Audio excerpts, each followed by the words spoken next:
Hello, everybody, and welcome back to the Starlight broadcast, yet another Star Wars podcast. I am still Ted. Still, yet again, I am Brad. One of these days, it's just, one day we should just have two other people do it. I feel like that would be really funny. That would be really Just dumb. cause, Yeah. like, have random people, not random people, but like have people just say they're us, and then go like, all right, thank you, like you can leave now. And then Well, we'll go, no, like somebody Hey. else does the intro, and they're like, I am, for the first time, so-and-so, or something stupid like that. I feel like that would be funny. whenever we have a guest on or something. Yes. Oh, that's a good idea. God, we're so smart. You know, yeah. We we don't do too bad for ourselves out here. Out we're here doing on the pretty- doing Starlight. pretty well. Starlight, Speaking man. of Starlight, I did it, guys. Oh, I did it, guys. I fucking did it. Last Thursday. wild. Wild. Thursday. We record these on Thursdays, guys. Last Thursday, I said I was on chapter 7. I was on chapter 5. I finished the book yesterday. I'm so proud of myself. Not only did I finish the book yesterday, but I was busy over the weekend and I was an idiot and I just wasn't reading as much as I wanted to be. So Wednesday comes around, I have more than half the book to get through. So I buckled down and I read like 200 something pages yesterday and I finished the book, and I could confidently say Wild. that I am so unbelievably sad. I am so unbelievably angry. I am hollow. I am less than what I was before I read this book. Dude, that was a wild afternoon. Like, Yeah, even and I already read it. It's like I already know everything that's gonna happen. But it's just when you're texting me, just at all of these things going on, I'm like, oh my god! Like I even texted you, like I don't even know how to respond. you're I'm just like, 'cause I can't. I just keep saying yeah. I just gotta keep saying yeah. I go like, I know, bro. And then, oh my god, I feel like, what is it? There was one time where I said all of it is painful. Yeah, You're like, that's the worst response. yeah. And I said, there's always hope. Yeah. There's not though. Dude, Fallen Star. Fallen Star. Oh my Wow. god. Just rename it to Broken Heart, bro. I don't even know. Nah, dude. Yeah, I was texting you. I think it. Let me. I want to Probably say I was 4 texting you for straight like. hours Nah, even longer than that. on and off. I want to say. When did you first text? You even got to the comics afterwards. Yeah, dude. I started Midnight Horizon last night. I got like a page in, and I was like, I need to stop. This is a lot. It's so draining.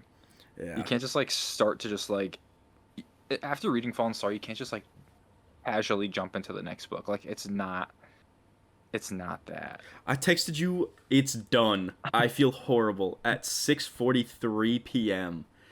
And the first text I'm scrolling through and I just hear I'm just I see seeing it. no, It's no, fuck, I hate this Yeah. book. 11:51 a.m. So like for 6 out for the entire afternoon. I spent my entire day. It was honestly a fantastic day. Like I wasn't feeling too great, so I was like, fuck it, dude, like this is the perfect time.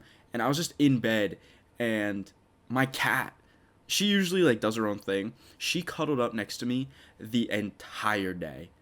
Just like Aw. it was great. So I'd be And you reading. needed it the most. You have no idea. I would read something and I'm not gonna lie, teared up a couple times. I cried once. What part did you cry at? I don't want to say.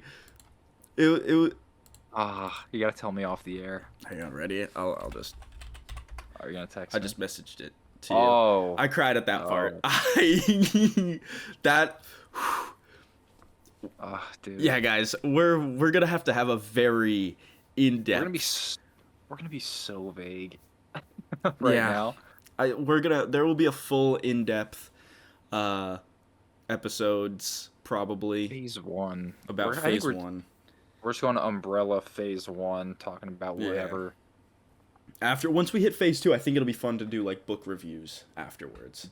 Dude, our profile pictures hit different now. They really do. We record this like in a chat call on Discord. Yes. My profile Through picture Discord. is Elzar Man, and Brad's is Stellan Geos. Yeah. I'm gonna cry. I'm so sad. I read Rising Storm, and I think you agree with me on this. Rising Storm, it was like, wow, unbelievable book. Rising Storm's like probably one of my favorite books I've ever read. Same. This might be tied though. Dude, Like I'm not gonna lie. I felt like the pacing was better in this book, and I definitely think it's the way the chapters were structured, where they were no longer sticking with one specific character's point of view, per chapter. You know. Yeah. And not super spoilery, but like a lot of the Nile took kind of a back seat in this book, which was really interesting, and I think that helped the flow. Yeah, but like having a chapter and getting like Elzar's point of view, Orla's point of view, Stellan's, and then like Marchion's, and then like Leox's, all in like one chapter, like seeing everybody's different point of view and perspective for like a similar event or time frame helped a lot, I think. Once there's like paragraph breaks, and you're like, all right, I know it's gonna probably switch to something else now. Yeah, that was I like that a lot. I think didn't Into the Dark do that as well? I think so. Into the Dark kind of did it. That was also written by was Claudia like, Gray. Yeah. Yeah, interesting. Claudia. I have strong words. She wrote. Yeah, because she's with the Vessel crew, so she writes for them. And then they're just fantastic in this. But, yeah, and Into the Dark, I think it's like it kind of split it up by group. So it would be like if it was focused on Affy for a chapter, like it would also switch between like Leox and Geode, and then like it was Pomac and Orla. Then like Leaf and Man, or oh my God, what's his name? The other. Dax. Yeah. I believe it was Dax. Or was it Dex? No, I think it was Daz. Huh. I think it was Daz. But It's like, yeah, man. Painful. Brutal. Beautiful. I could see this being one of, like, yeah, man. Probably the most emotional book I've read. Yeah. I'm I can't. I want to talk about it, but I can't without being like doing spoilers. Yeah, I was fighting back tears. Dude, I read that at work. Like, that was so stupid. Dude, when I got to the moment that I don't think either of us expected to happen at like the very tail end of the book, if you know what I mean, with that one character where they were in a specific area. Oh, when they did a thing? Yes, they did a thing. Moving something? Yeah. And then the after effects of that. I was literally reading, going like this. I was reading the page, going no. Nope. But like my voice was legitimately breaking. I was in shambles. So your texts to me were actually like voice to text, speech to text. Pretty much, dude. I oh my God, so many of my texts are just like all caps. No, the amount of times I texted you, no. The part, remember the part where I literally like gasped? I was like, ooh. You texted me about that part. I was like, oh my God. Because I just wasn't expecting it. And then it happened. I didn't expect any of this book to go the way that it did. The build-up was phenomenal because it's like Oh my god, the you most know what's gonna happen grueling. for It's the worst. you know what's gonna happen like almost immediately. You know what's about to go down, but you don't realize how bad it's gonna be. Oh, okay, Dude, man. if if you don't hate the Nile by now, like, ugh, I hate them with dude, Martian, a passion. God, I hate him so much because, like, sure, he's smart, but he's a pussy, and I fucking hate him. I hate his guts. I hate his stupid skin because it's blue or whatever. I hate his his mask. eyes, Yeah, his stupid eye. Like, ugh. his eyes that have no eyes. Are they red, They're just right? Or are they black? no, they're just black, dude. Are they? That's crazy. Yeah. Yeah, dude. It literally like parts of the book. It felt like an alien movie. Like it felt like creepy, eerie space station stuff. But like, there's always more than one thing going on. It's like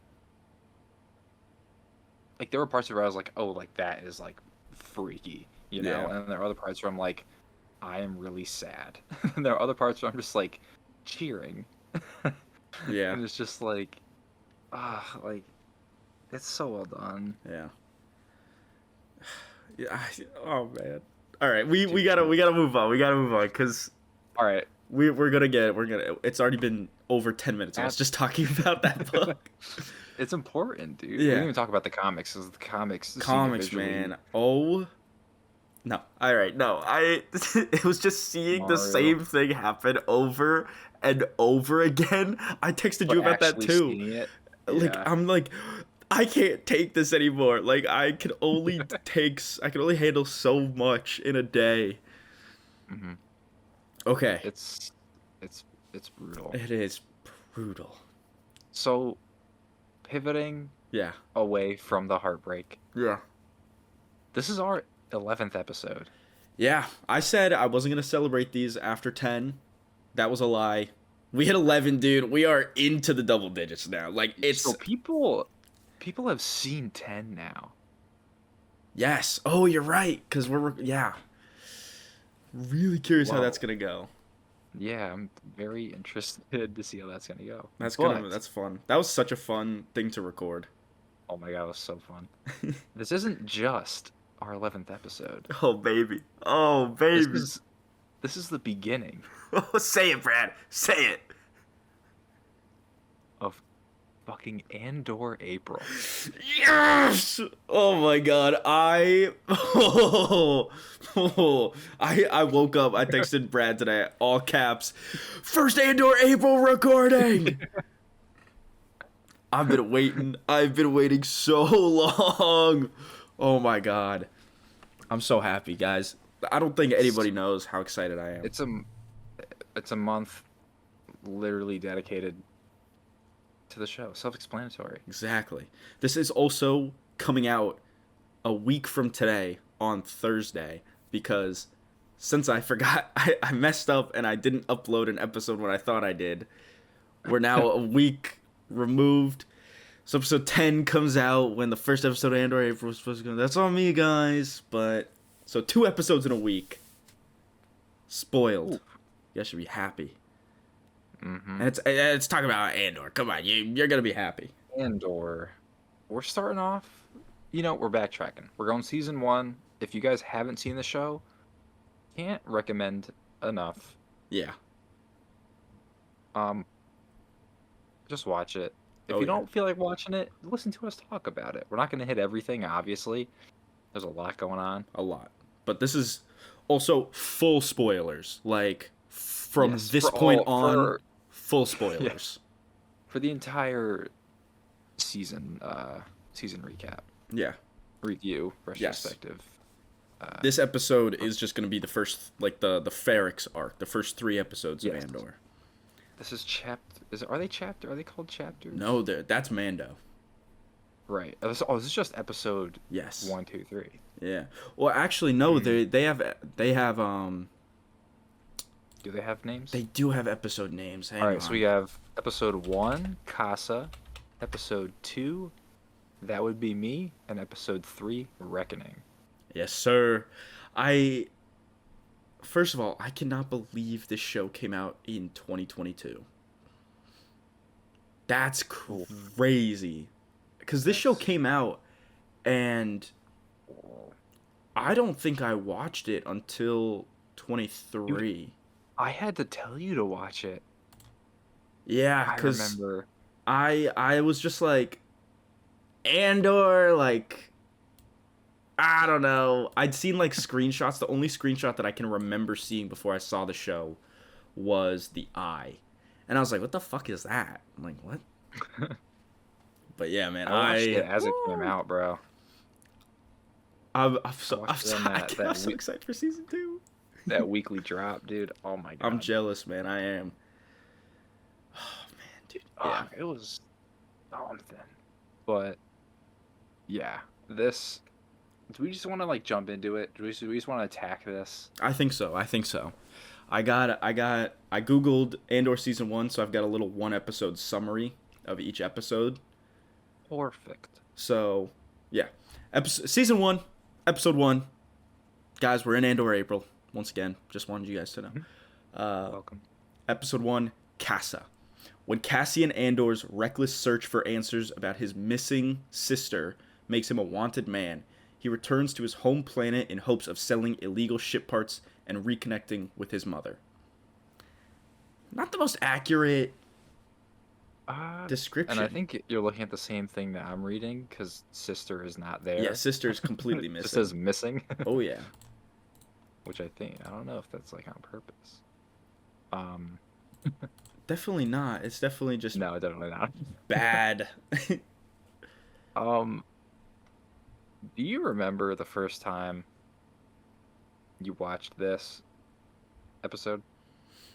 Or certain parts of it? I remember where I was when I watched it. I was in 2022, man. That was, I want to say, wait, 2022. What grade were we in 2022? That's your first semester junior. Yeah. Oh, I honestly don't even. Oh, no, yeah, okay. I remember where I was when I watched it. I was in my room watching it, and I was just like, holy shit. I don't remember too much. Oh, But, yeah, man. It's. sorry, you go. Well, no, I was just gonna say I took a bunch of notes while I was watching. One thing I want to say immediately is just there is a level of effort, just borderline effort, put into this show that has not been even remotely like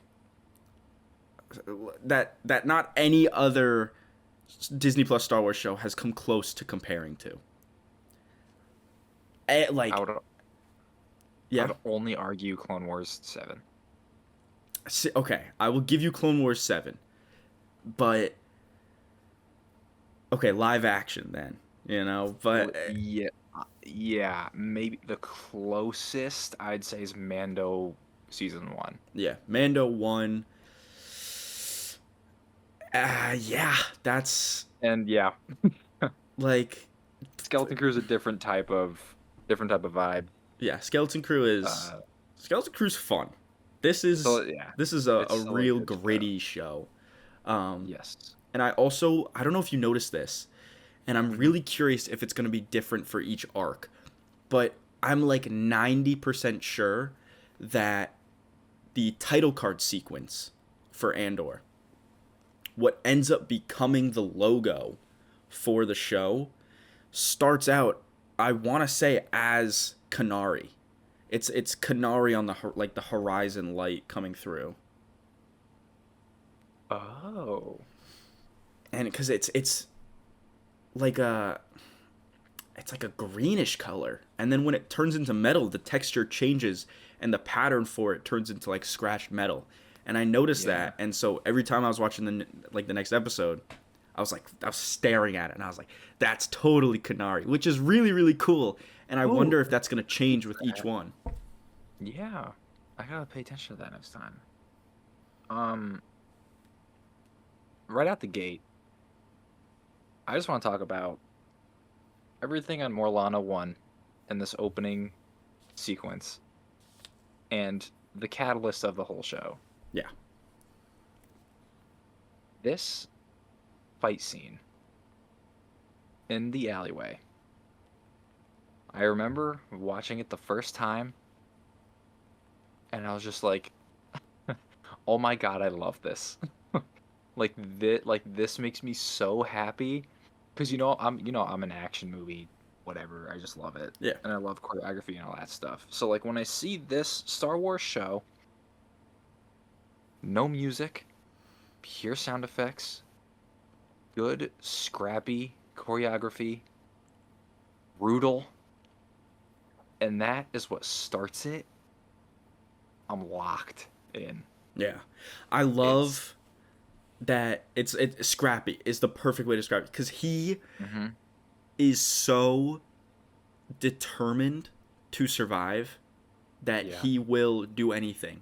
Like the fact that we see an honest god throat punch in Star Wars. Yeah. Like in anything else that would be like whatever, but it's lightsabers and the Force and sentient robot, like nah dude, it's throat punch, tackle this guy, slam his hand on the pavement till he drops his gun. Yep. Like it's real, it's visceral. It just immediately sets the tone for what the show is going to be. You know what sets the tone? You know what sets the tone is him shooting this guy point blank in the face, dude, when he's on his knees, trying to plead for once he realizes what happens, he's trying to plead for a way out and be like, "Hey, we could work this out, man." Well, because he's saying we'll go in together. We'll tell them together. Yeah, it got too rough. It's his fault. It wasn't your fault. But you literally see the gears turn in Cassian's head. Yeah. And when he realizes there's no version of this where this guy survives and Cassian can get away safely, you see that mindset lock into place, and he poof. Dude, it's just that cold, cuts him off mid-sentence, just bang. But I think one of the smartest things about it too now, especially, which we will have an episode about Rogue One after all this. Oh yeah. Rogue One starts. Cassian's intro is when he gets information. Spoilers for Rogue One. Gets information from a rebellion. Spoilers for a 9-year-old movie. Yep, Holy 9. Fuck! Whoa! Wow. And then the dude has a bum leg, and then he's like, "All right, you're gonna get killed. You're gonna get caught by the Empire." Shoots him in the back. Right. He kills to protect the rebellion. Yeah. And in this first episode, it seemed like they were friends as well. Yeah, like it is kind of sad. This first episode, he kills for his own self-preservation. Even though he's not rebellion yet. And you see the selfishness to an extent, but you see that like just in that actions of like he kills this officer, granted he attacked him like unwarranted or whatever. Or warranted because he didn't show papers, whatever. Kills him. They were gonna rob him. They were literally sticking him up. Yeah, they're gonna rob him. They weren't gonna do something good. But he kills him to protect himself and just like get out of there and go. But then he kills in Rogue One to protect the rebellion and that message. And I feel like that arc, starting Rogue One and starting his own show that way, is such a cool, interesting full circle. Yeah. You know what's to go even farther back in the show than that moment is, it starts with him. I actually, in my notes, I have wild chase for sister is sad, parentheses, reels vibes. Oh my god. And I love so much that is kind of in a lot of ways they could have fumbled it and that could have been like annoying, but I love that it's like a dropped plot point because he is so desperate to find any sort of connection to who he was when he was Casa and not Cassian. And then this arc ends. To skip ahead to the last episode, because I literally just watched it like I finished it like less than 20 minutes before we started recording. That's Um, awesome. it ends with Casa and Cassian on a ship leaving their home, not knowing if and or when they will ever return. And it's literally a shot of Casa looking out, the warm light glowing on him. Marva turns around and has this very warm motherly smile. And when it cuts back, it's Cassian as an adult. And it's fuck, man. So, so good. So good. But yeah, like, I feel like by episode 3, you kind of forget the searching for a sister thing ever started all of it. You know, like, Yeah. because so much stuff happens between 1, 2, and 3 where it's like, all right, I'm already focused on other things going on. And I feel like Cassian is too. Like, it drives him for like a little bit. But It, then it once makes you wonder that, how long was he looking for his sister before all this? yeah. Then once that scuffle happens, goes sideways. Yeah. I you know what? Because you could see, like, oh, maybe he's been actively looking for her this whole time, or maybe he heard, through the grapevine, or whatever they have in Star Wars that are like grapes. Uh, oh, a girl from Canary works at this brothel sort of pleasure house thing. It seems it's something. I think they literally call it Oh a yeah, pleasure house or something in episode pretty much. Yeah. 1. Yeah, but and he was like, "Oh shit, no way." So he goes there. I also realized finishing episode 3, the ship that he takes to Premor, Preox Morlana, is at the very least the same model, maybe even the exact same ship that Marva and Clem have when they take him. Oh, jeez. And what tipped me off was a storage compartment behind like a checkerboard pattern thing on the wall, and he hits it, and the storage thing drops down, and Cassian in episode 1 hits it, and it drops down. And immediately, because I didn't notice that the first time, I was like, "Oh shit, no way!" Like it's the little things, It's so good. But It's the yeah, details, bro. sorry. So yeah, Cassian, he kills these guys because he is so committed to surviving. He refuses to do anything else but survive. And then he goes back to Ferrix. And Oh. Ferrix, man. Talk about a planet. Give me 1 second, because I do not Okay. want I want to credit this guy. I didn't get a chance to watch the whole video, but a while ago I started it, and I do want to go back. His YouTube channel name is Just Right, I believe. Yeah, like write like you're writing with a pencil. Just Right. And I think it was his video. I watched a couple Andor videos and they're kind of blending together, but he says that it's like Tatooine but like cold. And I fuck with that analogy very much. Oh. Cuz it does kind of seem like just a middle of nowhere planet. But like it's just a different, like it's the same vibe, different genre. I love Ferrix. I actually wrote in my notes, Star Wars land modeled after Ferrix would be 10 out of 10. Yeah, why didn't they should have done that instead of the outpost. I understand, Or just maybe make a new land. maybe just make a new one, make an entire theme park that's just Star Wars instead of just a small part of a pre-existing theme park, That's just my idea. And have like all the bricks, so when you enter, have like names on them. Okay, to be fair, I actually did write in my notes, WTF are those bricks? 0 out of 10. Bricks in Star Wars, man. Oh, because bricks. L. Right. Screws in Star Wars. Thumbs down. Wait, there's zippers and sunglasses. What is Star Wars now? Star Wars is Wow. ruined. It's gone woke, guys. It's over. Dude, you gotta admit, like, the reason of the bricks. No, painful, sad, Oh my god, incredible world building. it's so good. This episode is a lot of. We're getting ahead of it. We're getting Yeah, ahead. sorry. Okay, so he gets back to Ferrix. He sees B2. Yes. I'd kill for B2. He might rival Cheap, man. Might rival Cheap. I can't say that. Cheap is my king. Cheap is my goat. I love So Cheap. you like B2 more than R2?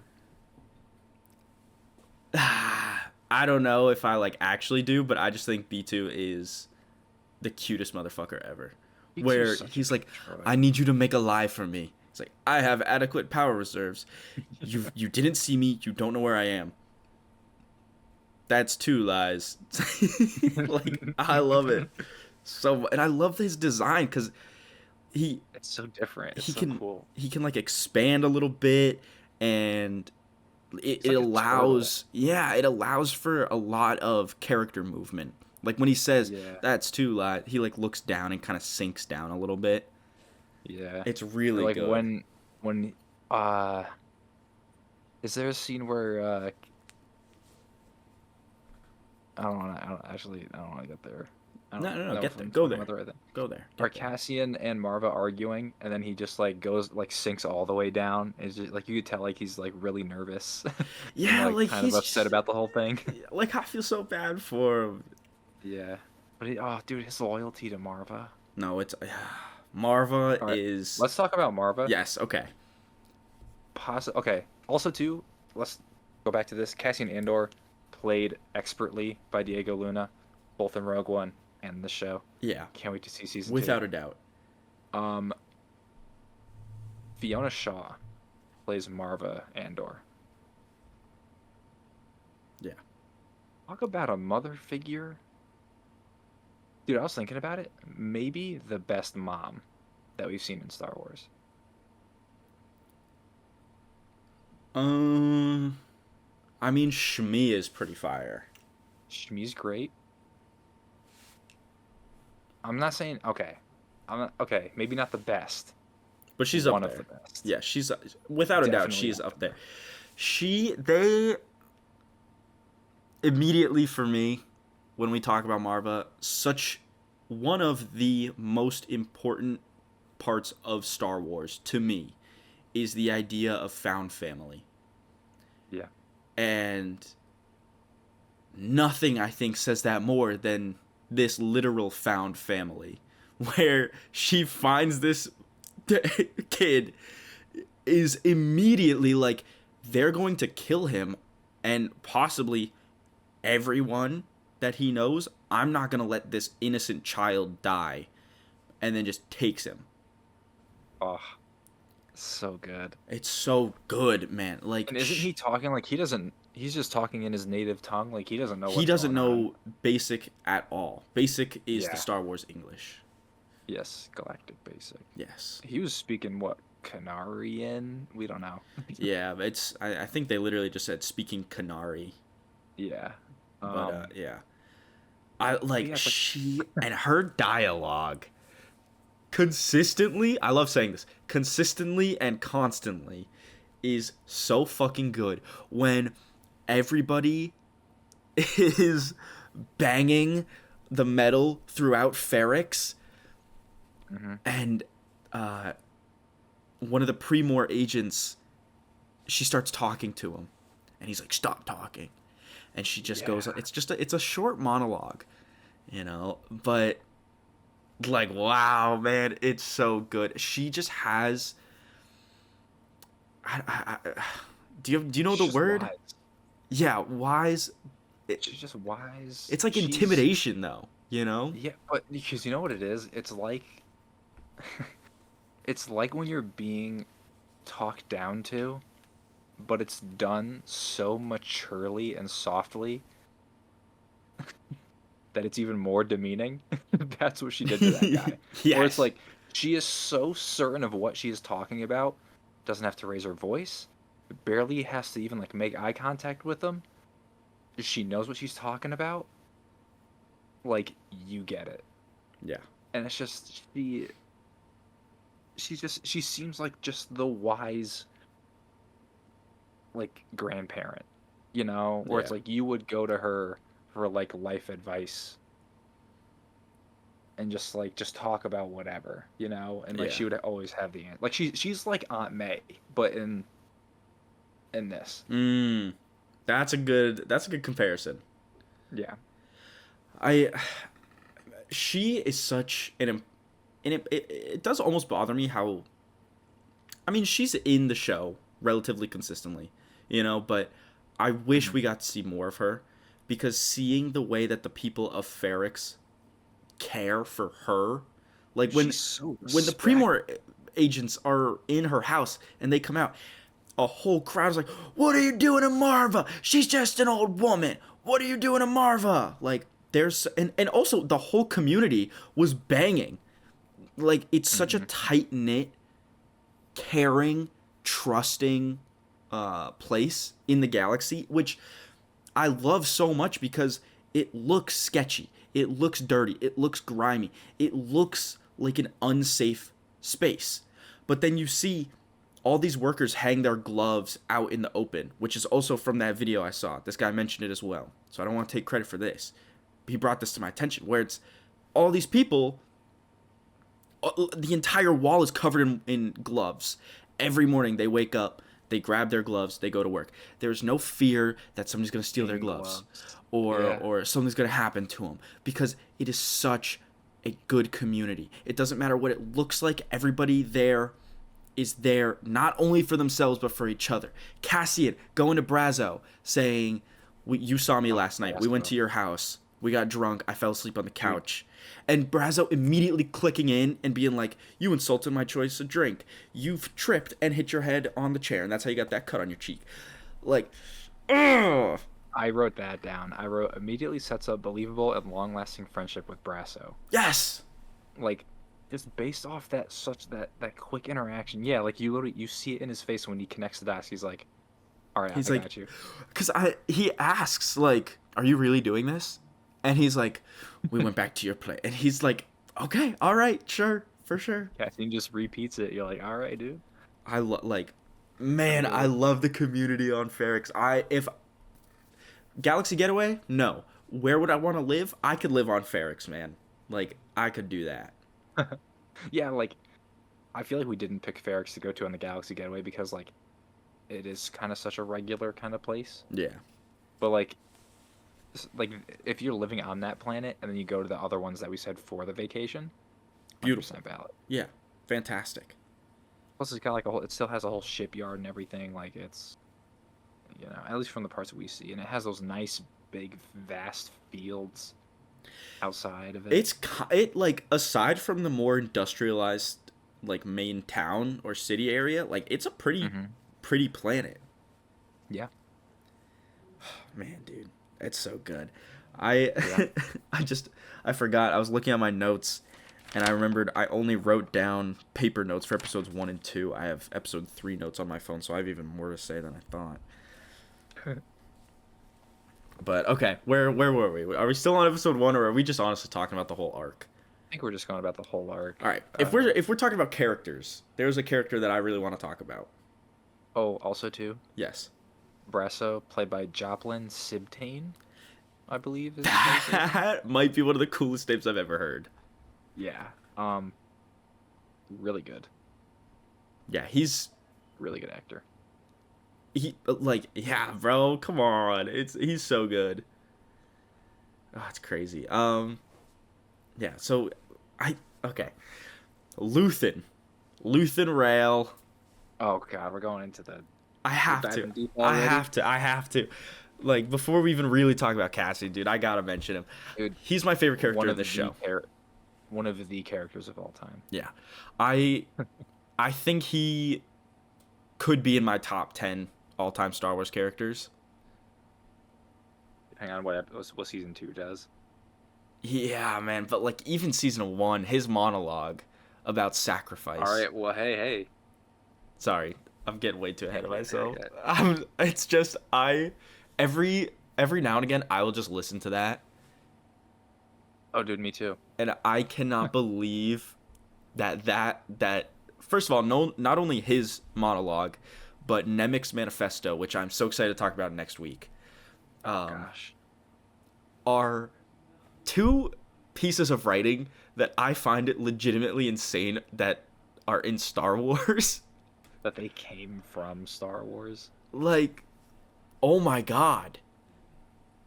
Like, oh man, okay. But Luthen, just the air that Stellan Skarsgård brings to this role.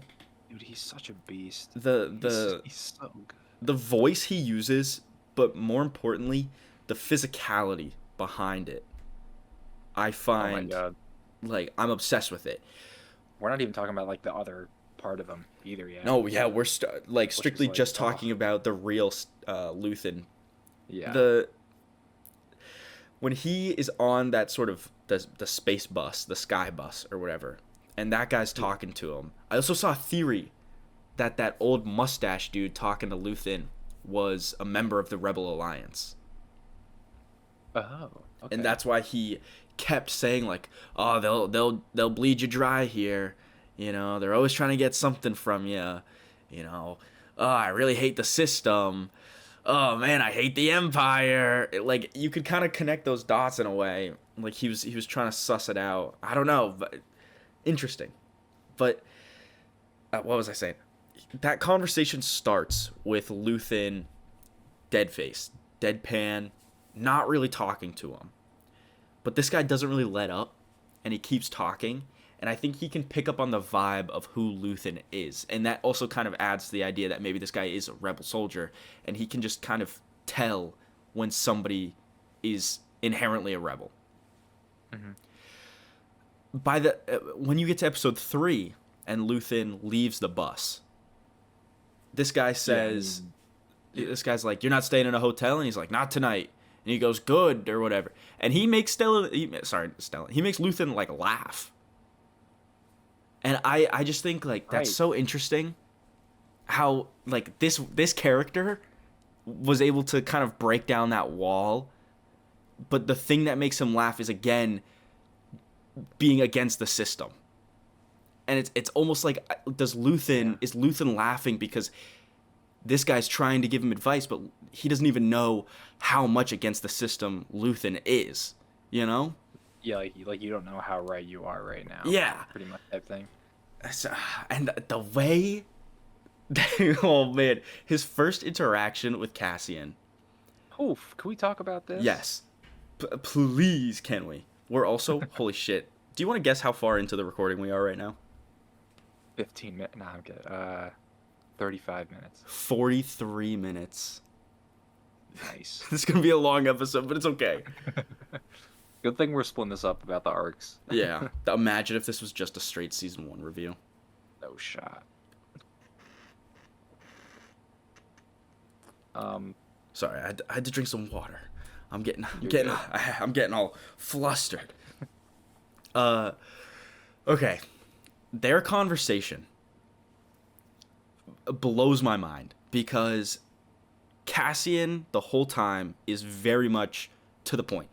He just wants to sell this. He wants the money. He wants to get out of there. He needs to get out of there. Mm-hmm. Because he can't help Marva. He can't do anything to find his sister, even if that's kind of fallen to the wayside. Like, that's still definitely something that motivates him. He can't survive if he gets caught again. And it's not for the kind of shit that, because we find out in episode 2, I believe, that he's got an Imperial prison record, but it was for lower tier stuff. This is murder. This is like, he killed 2 people. Yeah. You know? Yeah. One of them very deliberately. Yeah. The first one, he didn't even kill. The guy literally fell and just hit his head and died. Yeah. But the way that Luthen slowly draws more out of Cassian, and the look on his face when Cassian starts to tell him how he got the untraceable NS9 Starpath unit. The look on his face when it sort of clicks in his head that Cassian is who he needs, and he realizes Cassian's disdain for not only the Empire, but what they stand for and how they view the rest of the galaxy is Oh, fucking dude. incredible. Like, Cassian's like, you just walk in like you belong. And Luthen knows that that's true. Luthen definitely knows that it's that easy. But he goes, can't be that easy. Because he wants to hear it from Cassian's mouth. He wants to know how far is Cassian willing to go to stick it to these guys. You know? He's Sorry. yeah. I don't want to steamroll this whole episode. You're right, and I'm gonna be dead ass. I have the scene up on YouTube right now. Let's go. But I get what you're saying. Like, Luthen very much is like chipping away at Andor to see how he really feels about the Empire. Yeah. Someone, Cassian says they're so proud of themselves they don't even care, right? And then he says they're so fat and satisfied they can't even imagine it. It's like damn. Can't imagine what? That someone like me would ever get inside their house. Dude, like the dialogue, like It's so good. walk their force, spit in their food, take their gear. Like it's and yeah, like he talks about like just the arrogance of the Empire, like they are so satisfied and so proud that they just rule everything that like we were saying before, like how you notice like the detail of like noticing it was the same thing where he opens it on the ship same way. Small details don't matter to the Empire. Small details don't matter. It's large scale. So it's like we're getting this shit done. We're doing that. We're all right. I won't bring that up yet because that's later on. But it's like, yeah, like they're so like they are greed, you know, like they're so satisfied with the credits or whatever. Like you'd say that like I want to reference something that's in a later episode. It doesn't really matter. It's Empire stuff, but it's like Yeah. What we see later on is it Coruscant or it's a different planet, but like where Dedra is, right? It's a blinding white, right? Everything's white, everything's pristine, everything's clean, and that's what they see. I You know? think that is on Coruscant. I'm pretty sure, right? But it's like I feel like that is their view, like, oh, like it's all clean because we're doing it. Like we put this coat of paint on it, so it's great. You know, and that's exactly what Cassian's saying, and like that's like what you're saying, Luthen knows how he feels about it, obviously. He wants this man to just say what he knows that he wants to say. Yeah. It's like you could try and act like he's like you could try and act like you don't care about the Empire and just be like, hey, yo, it is what it is. I'm just trying to fight, just trying to do my thing. But it's like, no, why are you really doing these things? Why do you have this particular piece that's very hard to get? You know, like there's got to be more to it. Something that I'm thinking about. This just popped into my head, so it's not fully formed. Something I just am now thinking about. What you thinking about? In the 2016 movie Rogue One, Yeah. there's a conversation between Jyn Erso and Saw Gerrera, where Saw asks Jyn, essentially, if she's really okay with seeing the Empire's flag fly above her in the sky forever. And she says it's not a problem if you don't look up. And I feel like that is so crazy to when you think about the difference in perspective of how people can view the Empire. Yeah. Like, her dad was literally employed by them. Forcibly. That's wild. You forcibly. Like this dude was manipulated, taken in, and just forced to do it. So hey, Galen does his thing. You know, good man. Galen. Excited to talk about Rogue One, man. That's 2 months out, but it's okay.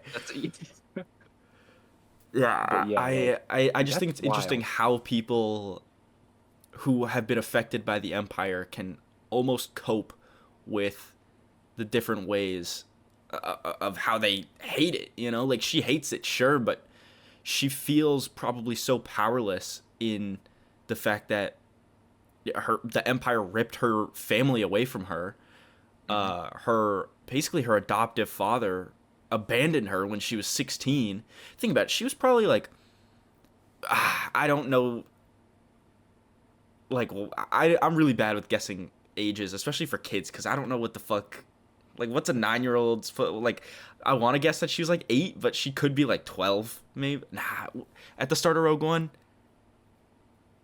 Like right in the beginning, Yeah, she's like 8, right? I'd say like 8 to 10, Okay, so she spent maybe. almost as much time with Saw as she did her family. And so, Yeah. but his obsession with fighting the Empire abandoned her. So, it's just so interesting. And Cassian just, oh, and the way that, Yeah. oh man, because he hates the Empire so much that he is literally willing to kill an informant and friend for the rebellion just to bring down the Yeah. like just for that little bit of information, like, oh, this character, this guy that we need is here.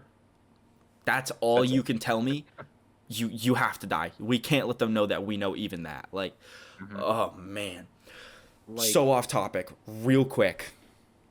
yeah, go, dude. I really want to say this. In throughout the flashbacks, Canary, green, lush. They are very in touch with nature. Like, they live in the woods, right? Mhm. The first thing we see in episode 3 is the view from inside the ship as Casa climbs in. The the first thing we see is like a hexagonal shape, which is the tube that he climbs in, and all these pipings and tubes running down. I love that so much that it is him essentially leaving this world, this green, lush, natural, beautiful land, and climbing into the monstrosity that is technology, essentially. It is immediately an inhuman shape with that hexagon, and it is gray. And if you look at everybody's uniforms, they are desaturated, they are bleak, and he's still wearing those bright colors. And it's such a beautiful contrast. I love that so much. I just had to Yeah. mention that before I forgot. Uh, you're right, bro. You got it. if you Um, if you can't tell, I've been so excited to talk about Andor for so long. um, I want to talk about. Okay, wait, I want to talk about a couple things, but since we're already here, Yeah, I think we could kind of backtrack to what I kind of want to talk about of also. course, yes. The following action scene after the first meetup, right between the goats. Again, why are these action scenes so good in this show? This is the third episode, and we're already getting a standout action scene that has literally everything you want in an action scene. You have spatial awareness, right? Which I believe is very, very big in action scenes. That's like, you want to know where people are in correlation to each other. You want to know what location you're in. You want to know where people are coming from, what's going on, not to be confused unless it's like on purpose. You spatial awareness, you know that you're in this like grungy, like kind of garage place with stuff hanging on the ceiling. You have a subject that needs to be kept on, that needs to be held, right? Which is that tracking device Yeah, or the pass. Then you have, the enemy, which is the officers coming in. And then you have environmental dangers with the falling things from the ceiling. And all of it just builds into like this is the climax of the first arc of the show. Like, I feel like it very much tells you like this will be a very dialogue driven show. There will be heavy moments of monologue and character reflection, but this is also war, and shit's not always the cleanest. And this fight scene the with the environment interworking with the characters, and they're always moving towards something or away from danger.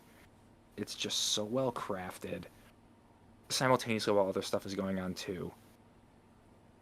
But it's just such a good sequence that I really, really like. I agree so much. Like, oh my god, I didn't even think about that, the situational like awareness of it. And I think what really helps that is having north, south, east, and west team.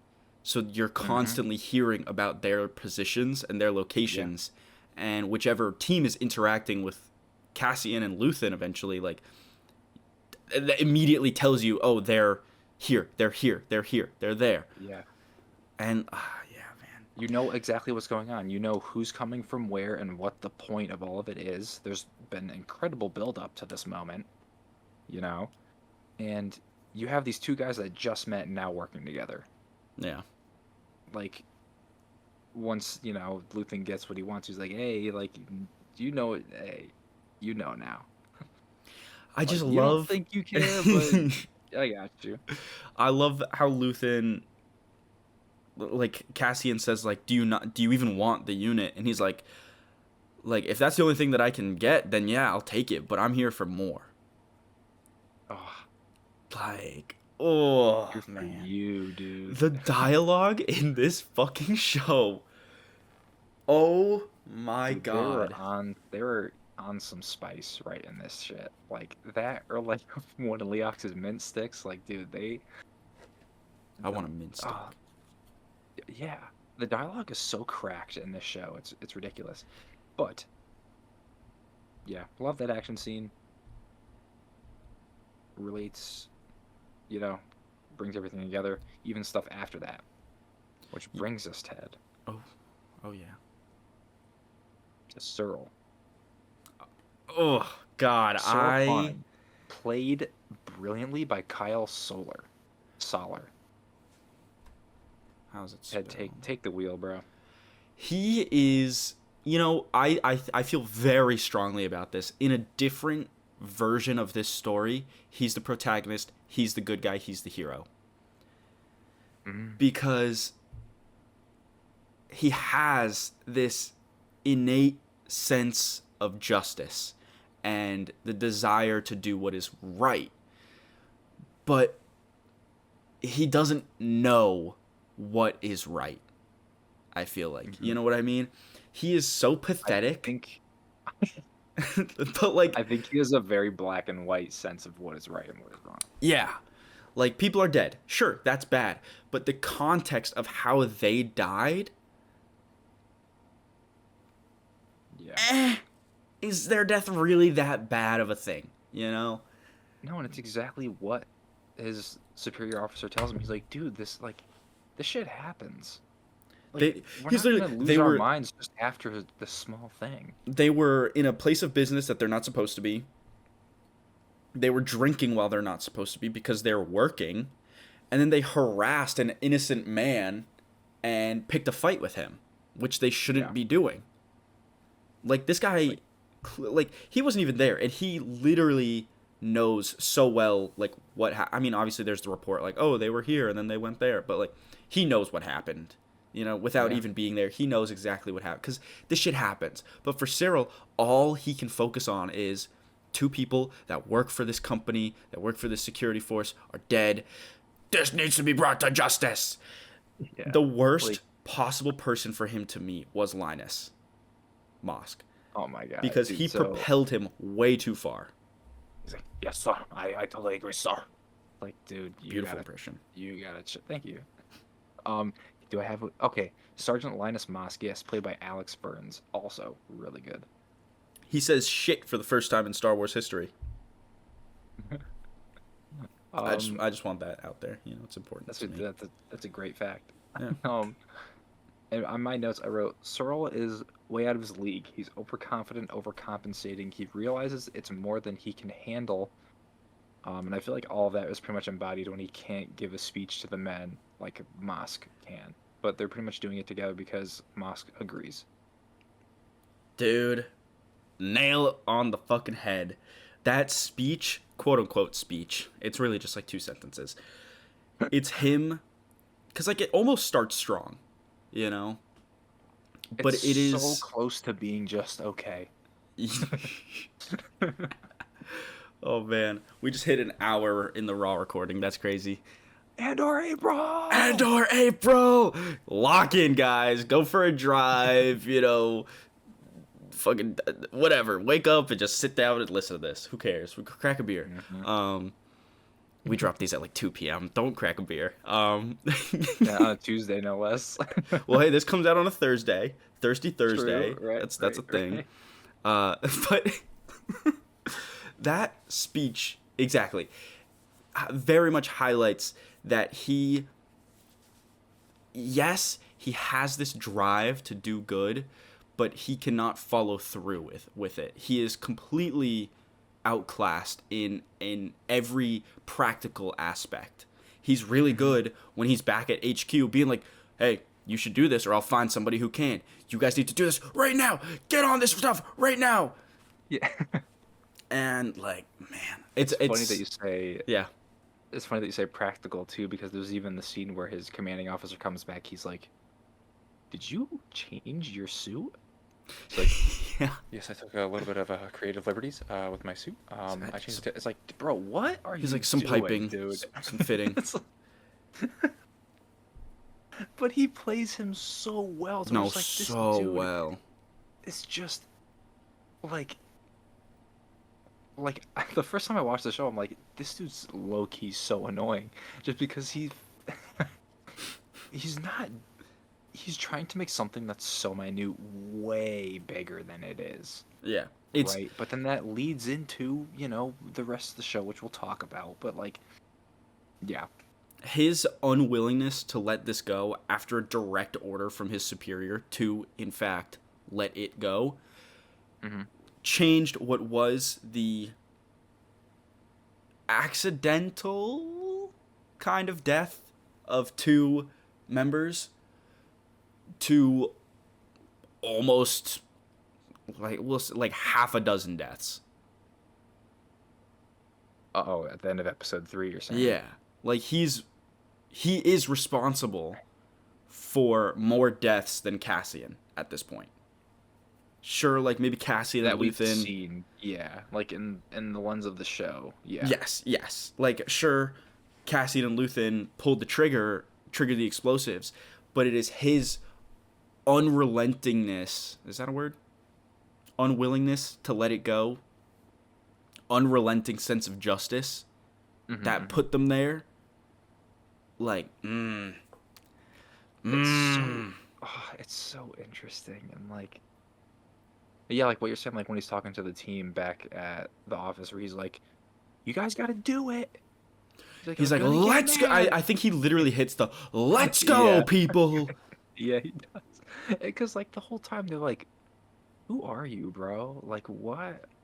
Why are you having us do this?" Like, it's crazy, but like, it also too, like, I feel like I didn't the first time I watched the show, I didn't appreciate how complex his character was, especially where we see him go later on in the show, which we'll talk about.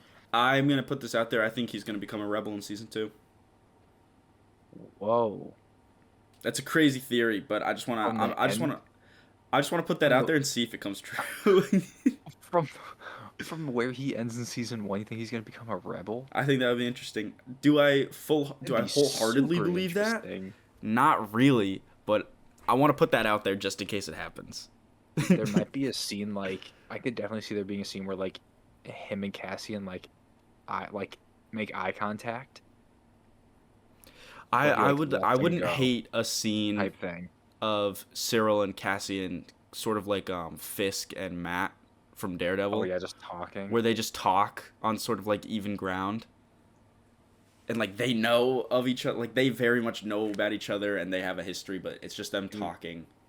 Imagine, okay, I don't want to say this because it's like, it's again getting ahead of the first 3 episodes. Just do it. Do it. Imagine Cassian pulls up to his mom's apartment and is just like sitting in the like kitchen waiting for him. Wild. Yeah, That would be insane.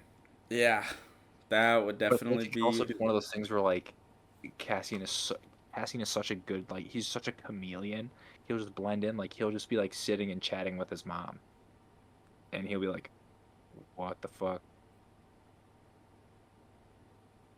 and it's like, like that whole awkward kind of thing. I don't Yeah, think that's man. gonna happen in season 2, but I'm just saying like it would be a crazy scene. But yeah, like even like you were saying, the explosion with the decoy and all that, like his overconfidence, dude, just took him down the wrong path. Like in the pursuit of trying to do a decent thing, like he's trying to avenge the deaths of 2 of his coworkers. You know, Yeah, so because that's the thing is like it's complex. It's got some layers to it. he's not a bad person.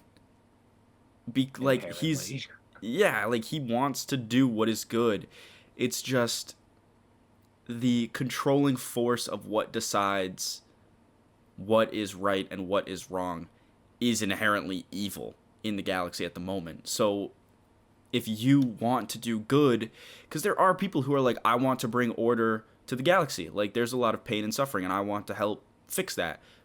Those people join the Empire because there's a falsified face to the Empire for so many people in so many systems to the public. That, like, think about Solo: A Star Wars Story.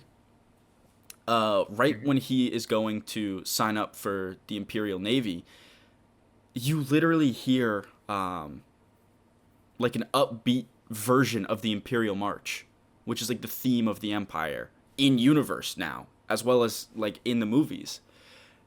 It's because like for so many people, this is just like yeah, no, yeah, go join the Empire. People don't seem to realize that it's called an empire, and that doesn't sound good. Like, It's really a dominating force. yeah, But it's just the question of like, why do people join cults? Why do people join something with a larger purpose than themselves? It's like it's a place of belonging and like being seen, right? yeah, And it's like the Empire's like, hey, you do this for us, you're covered. We got you. You're with the Empire. You're safe and sound. But it's also a miserable experience. yeah. But they're not going to tell you that. You're gonna die, most likely. Yeah. You might die sacrificing yourself, but hey, it's for the greater good. And you signed up for it. Like, this is off topic, but I just saw a TikTok. Pretty much, it was just the scene from Mando season 2 with Bill Burr talking to the old officer that he worked under, right? Yeah. And talking about like that Operation massacre. Cinder. Yes, Operation Cinder. Could we say that that's the best piece of dialogue from Mando?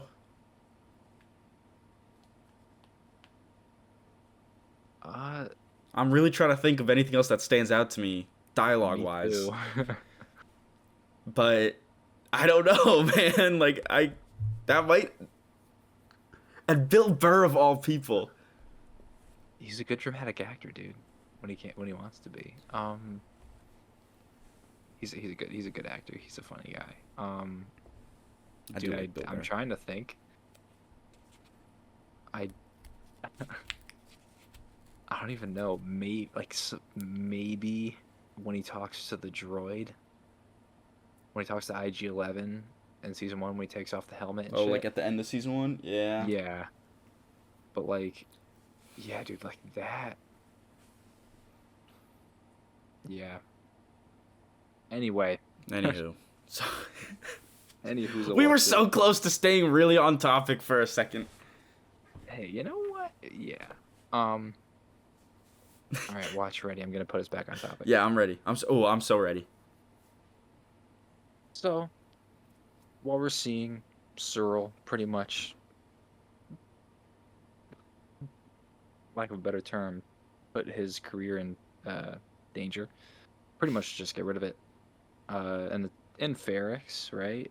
He's going around the town, and we see someone kind of like slipping through, and someone that helped out, someone that talked to a certain someone. Mm-hmm. A really, really dope character named Bix Colleen. She has the shittiest time in this show. What do you mean? Like she has some amount of screen time? No, like... Or just like, dude. Oh. We'll get there. Again. Play it again. wonderfully by Adria Arjona. That might be Arhona. Arjona? Adria Arjona? That does sound better. Wow, that sounded so white pronouncing that.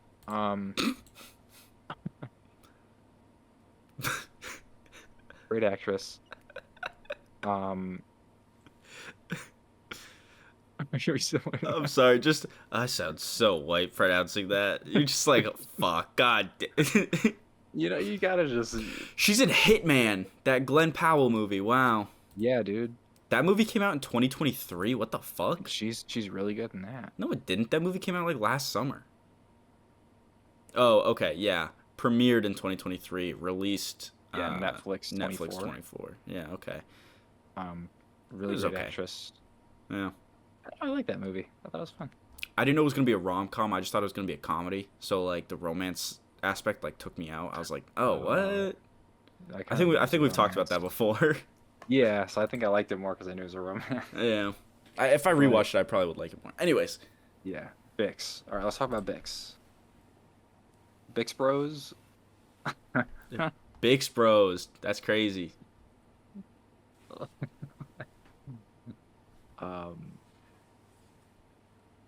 Ted, what do you gotta say about Bix? She is one of the most real characters in the show for me.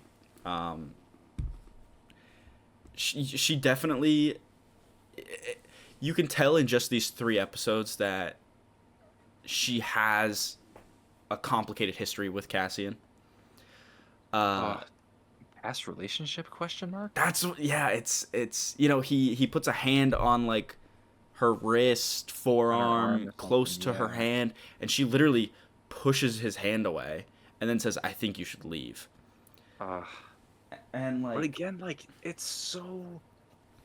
There's just little actions and little just mannerisms that just make these interactions with. I just said that. It's the look they give each other, all that like in that like, first they just conversation. feel like there's history to them. No, really, it's. You know who? Let's talk about this person real quick because he's related to Bix. Oh God. My exact reaction, Tim. What? You mean the cock? Yeah, dude. I actually. So first of all, James McArdle as Tim Carlo. Also, dude, like, I'm sorry. You're in Star Wars. These people are getting some dope names. This is just Tim. With 2 M's. Like, Tim. I think that's telling you straight up the kind of guy this is. Yeah.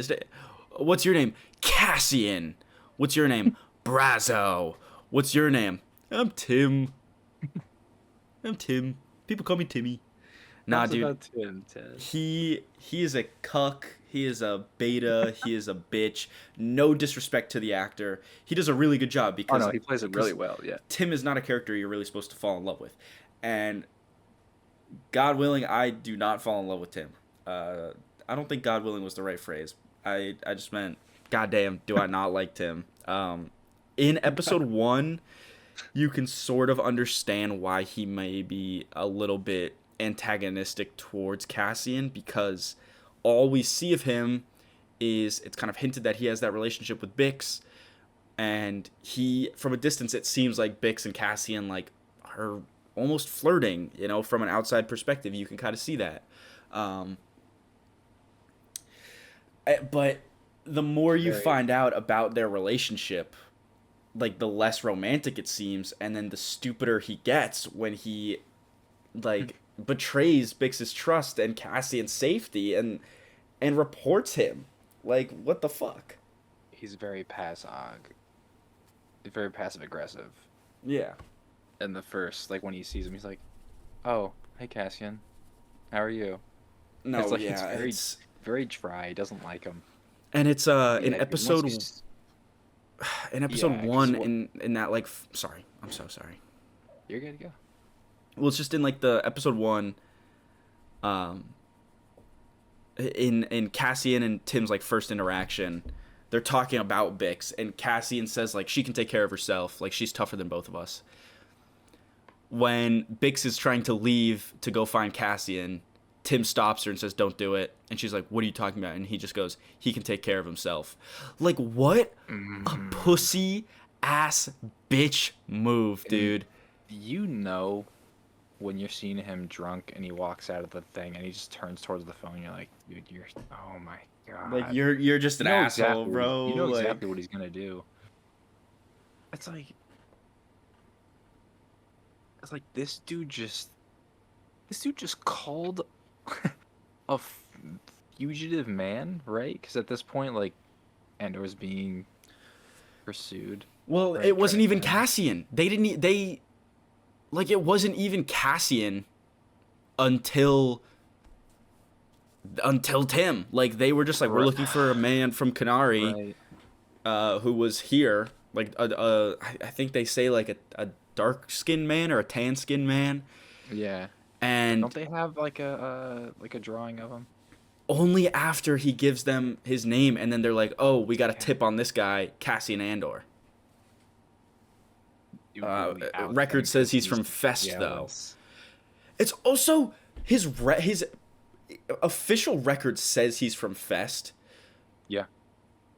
Which is kooky. Like, so them harping on him and immediately seeing him as guilty and taking a dozen men to bring him in when, like, you don't even know if he's the guy. Like, yes, he is, obviously. We know that. But all they got is one tip. Excuse me. All they got is one tip saying, "Hey, this guy is who you're looking for." They look him up. He doesn't match the description. Cyril and Linus, they're just like, "It's gotta be him, sir. It's gotta be him, sir. We've got to bring a dozen men for a show of force, sir." Sir, I promise you, sir. This is the one. This is him. We've got a Ferrix. We've got a Ferrix right now, sir. And it's Where you want me to go? it's like, East, fuck, west, dude. south, north. Yeah, north team. Stop, give me a point. It's a fucking, oh god. We got him, sir. We got him, Connor. When they are, I love so much when they are so confident that they just took out Andor, and then he comes, the opposite direction, And then it explodes, right? and then it explodes, and he's just shit.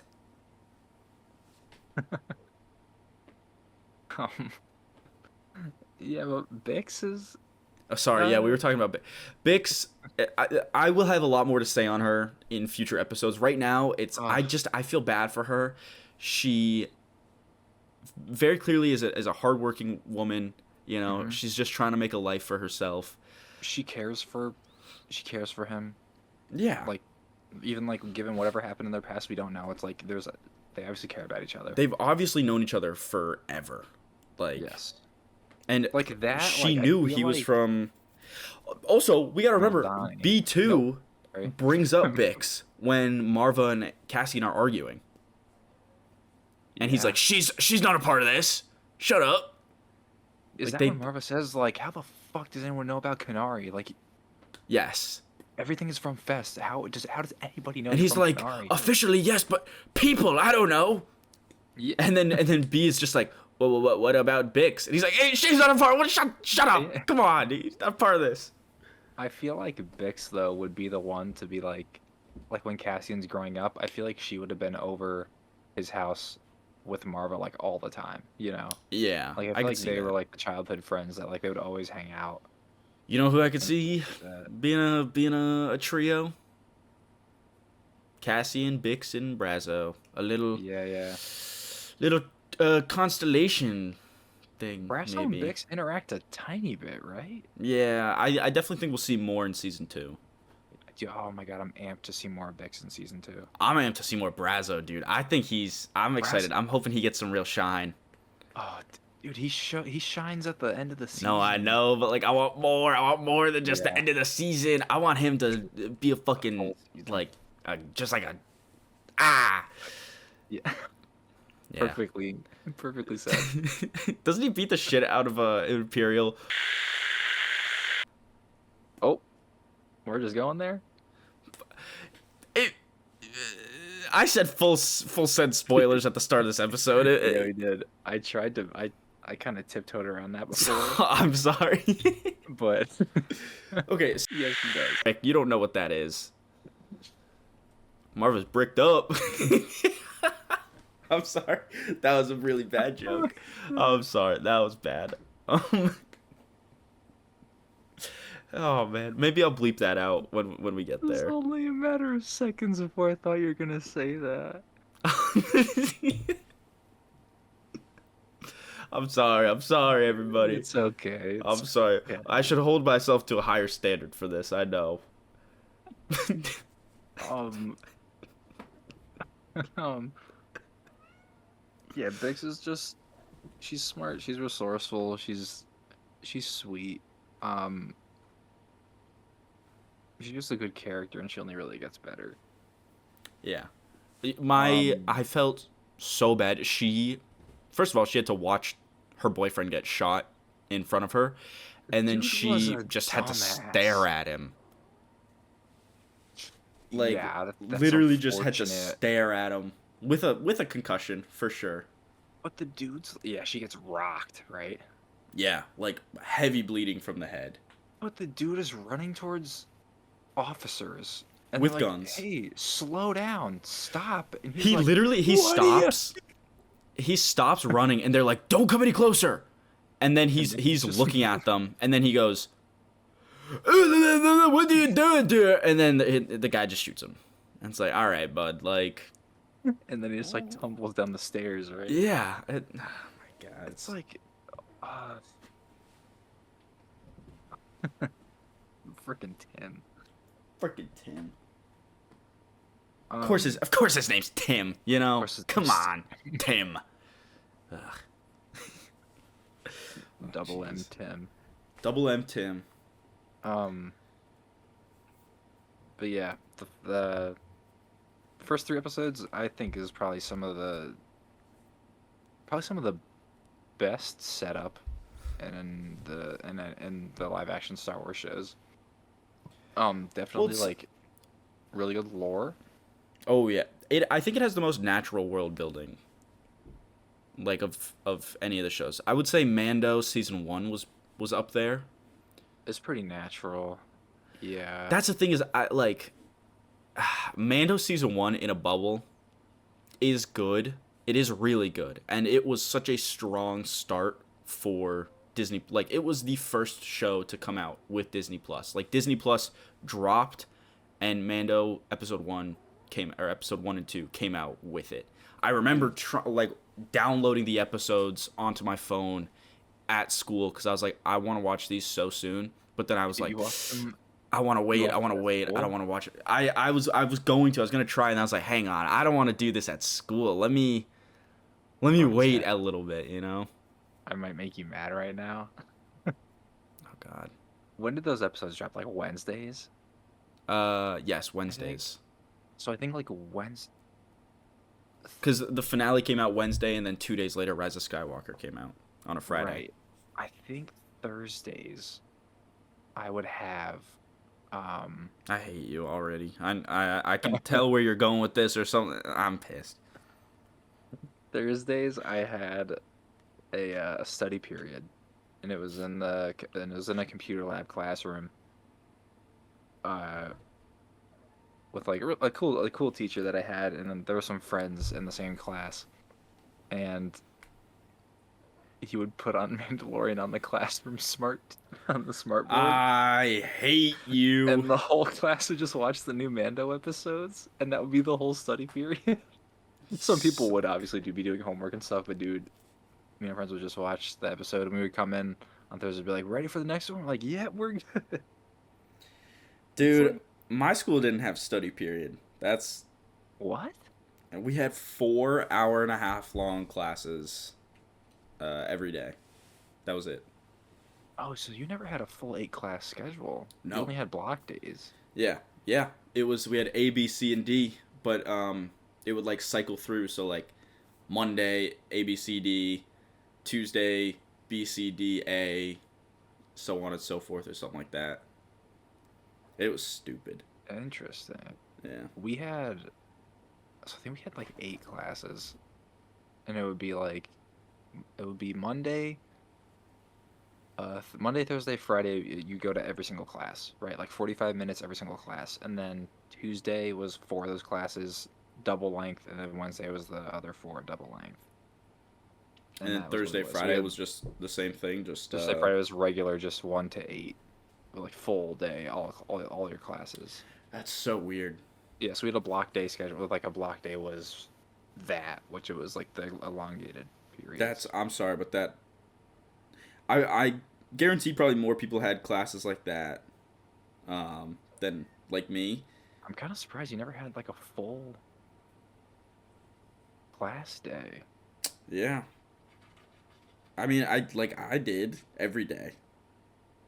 Yeah. You know, like every day it was the same, all of my classes. But yeah, I don't know. Weird stuff. Anywho, Luthen Rails Oh. Fondor Hallcraft How about is. shit? Oh, yeah. Mm. Guys. 2 episodes ago, we talked about starships. They were meant to fly. And, you know, let's do this one last time. That's an honorary mention for me. I fucking love that ship so much. I didn't notice until this time that because he's got a droid integrated into his ship, he was able to like a horse, dude. He's running to his ship and he goes like, whoo-hoo.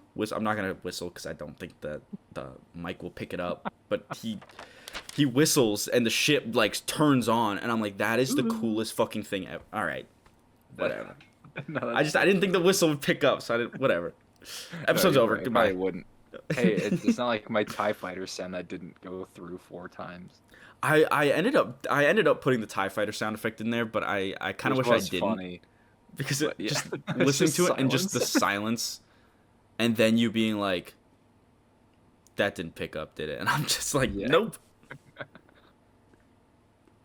But yeah, no, like the ship pretty much like having its own like the Navi computer and like whatever is the droid, everything is like really cool. Yeah. I just love it. I love it. I love Luthen. He's the GOAT, man. I fucking love it. I love this show so much. I'm trying to look through my notes because we've been talking for an hour and a half. We have talked about quite a bit. Have we even really like talked about Cassian? Because we bounced around with characters and we did talk about him, but did we like Talk about him? Yeah. I mean, I feel like we kind of did. I feel like we did. We kind of talked about him through other characters too. Yeah. Even Oh. then, Hold on. Real quick.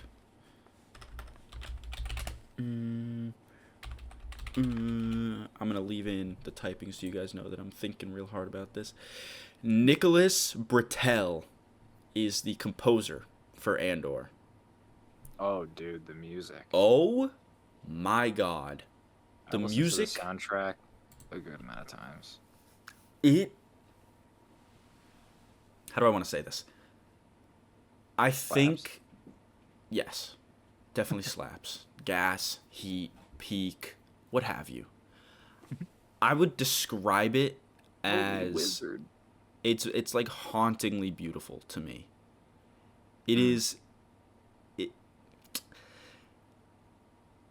It just, there's a vibe, and I hate using that when I'm like trying to actually like be analytical about something, but there is a vibe that this music hits that no other Star Wars music does, where it feels very, I don't want to say subdued, but a lot of it is like it's very much in the background.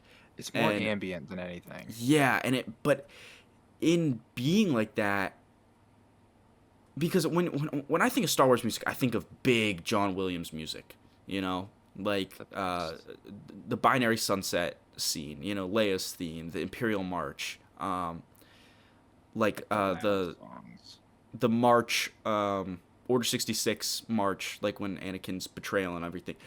Mm-hmm. Andor is very much like mood music, where it really enhances every scene that it's in. And sometimes I won't even like realize the music's there, but I'm like, why am I so stressed? Oh, it clicks, and you're like, wow, this music is stressing me out.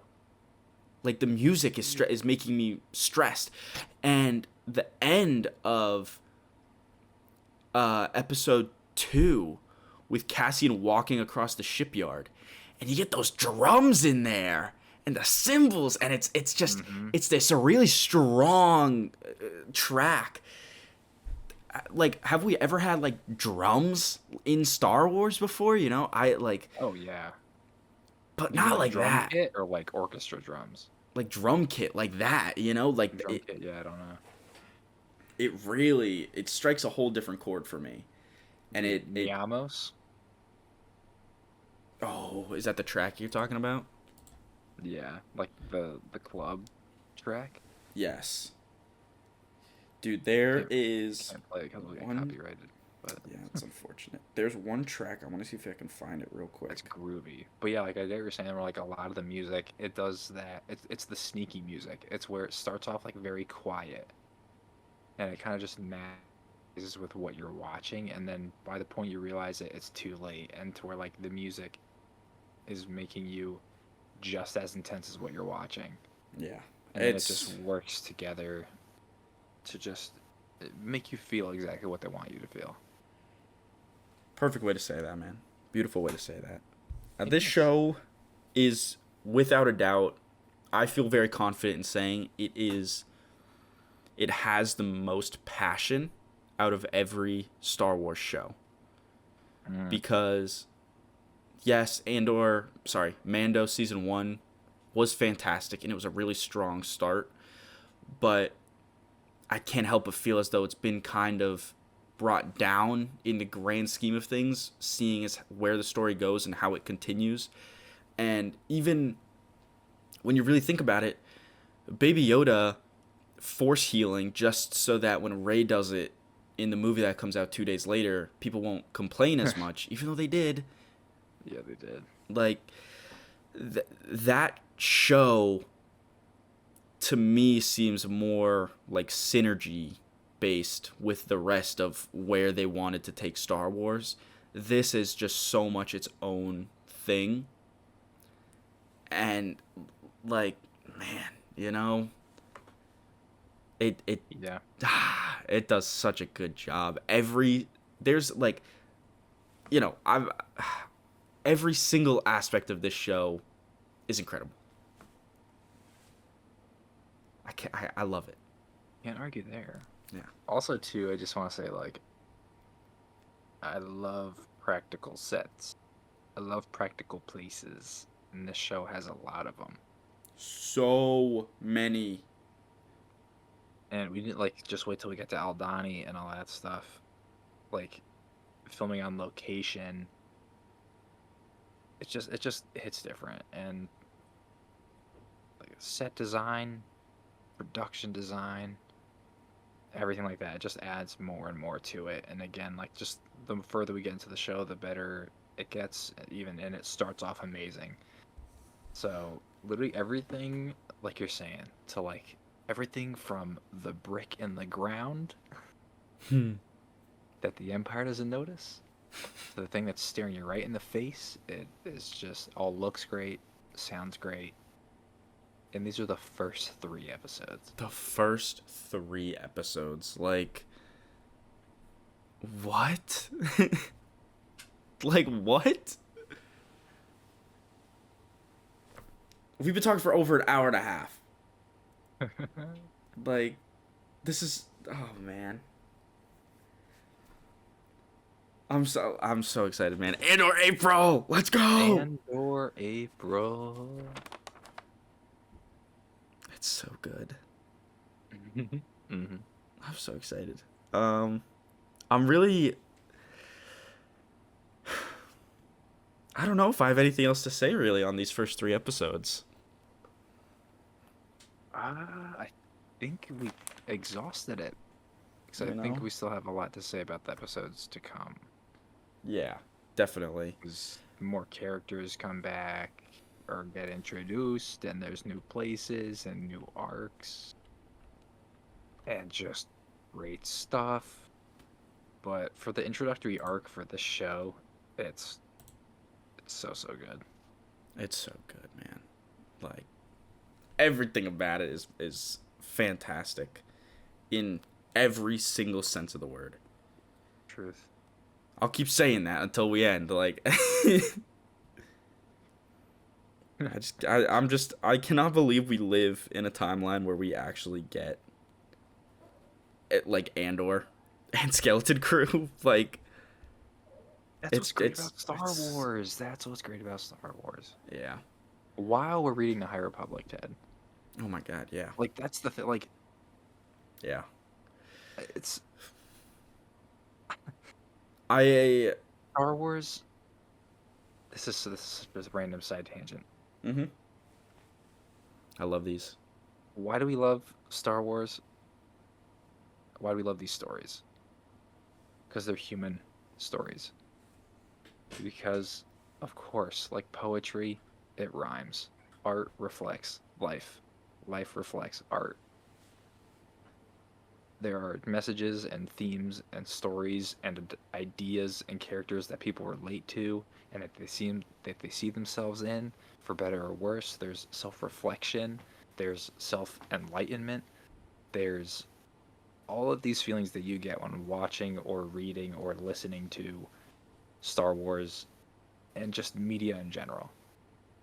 And like the fact that we could have this franchise that gives us all of that, you know, granted quality, you know, differs, everything differs. The bigger it gets, the more chances there are for it to fall, you know. But I think the reason why Star Wars has still stayed so relevant and probably the biggest it's ever been now, especially with Celebration and film anniversary re-releases, is because that these stories resonate and they have a meaning and a purpose, and that they are based off real life.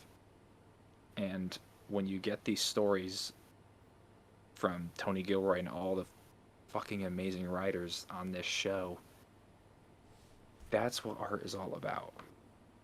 All of these things going together: actors, writers, set design, stuntmen, sound people, gaffers, people that slate, you know, like everything goes into these things. And it's a creative process, and it's the human experience just in a microcosm of this fictional world that a man made up. But it's from life. And I think that's just why we love it, and we love stories, and we love art, and art is very important. I think I'm done now. Sorry. Wow. No, that was beautiful, man. Like, really, wow. Forgot. I was listening to something the other day, and that, like, triggered my mind, and I was like, yeah, I gotta say that. Yeah. I mean, yeah, wow. I really, yeah. I think we should end it. Okay. Yeah. Yeah, I mean, that was, wow. I agree. Like, 100% I agree. Hey, thanks, man. I mean, I like Star Wars because, like, laser sword and big bad guy go boom and blow up and... Oh, dude, I love Star Wars because there's a Wookiee. Yeah. It's too soon. My bad.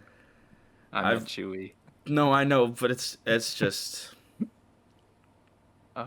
whatever. Anyways, yeah, guys, Andor April, it's finally started. I've been waiting. Andor. You know, I keep saying I know Brad's been waiting too, but I'm sorry, I've been waiting. I've been beyond excited for Andor April, man. I feel very badly. I feel like I steamrolled a lot of this episode. And I think it was try pretty not to. even. I'll try not to steamroll in the future. I'm glad you feel like it was even. The I audio think we have recording our- will show the real truth. When I see the I think we have timeline an and I'm like, ah, equal- damn. I think we have an equal dispersing of time. Yeah. Hopefully. No, yeah. I mean, we both got a lot to say about this show. I do tend to just ramble, which I'm working on, but it's whatever. Yeah, guys, please go rewatch Andor, watch season 2, let them know that this is a great show. Read the High Republic as well. Just read something, watch something. Art. Just art. Fuck AI. AI is a piece Yes, of shit. We It do not is support AI here. AI, especially generative AI, is the death of human interaction with creativity. It's terrible for the environment. Fuck AI. Yes, artists' expression and personal life influence art. Again, exactly what I was saying. AI takes away from that. AI is not good, even if you have a job that is not related to AI. It could impact you. AI is not good, and it takes away creative people, and it shouldn't. As someone said, I forgot who said it, but there's someone that's quoted as saying like, I don't want the AI to make a painting while I do laundry. I want the AI to do laundry while I make a painting. Damn. Yeah. And yeah, true. Yeah. But yeah, as me and one of my really good friends say, art and movies. Art and I'll leave movies. Leave it at that. Yeah. All right, Ted. You got anything else there, sir, to say? Well, sir, I think the only thing I've got left to say. Nothing really. No, yeah, I'm out. Thank you all for listening to this week's episode of the Starlight broadcast. Yet another Star Wars podcast. It's kind of falling apart. Yeah. Yeah, another Thank you guys. Star Wars podcast. That's Star hard to Wars say. podcast. Podcast. Thank you guys for listening, of course, always. Thank you for listening to Andor April. Have a good day in the galaxy. See you guys next time. Transmission out.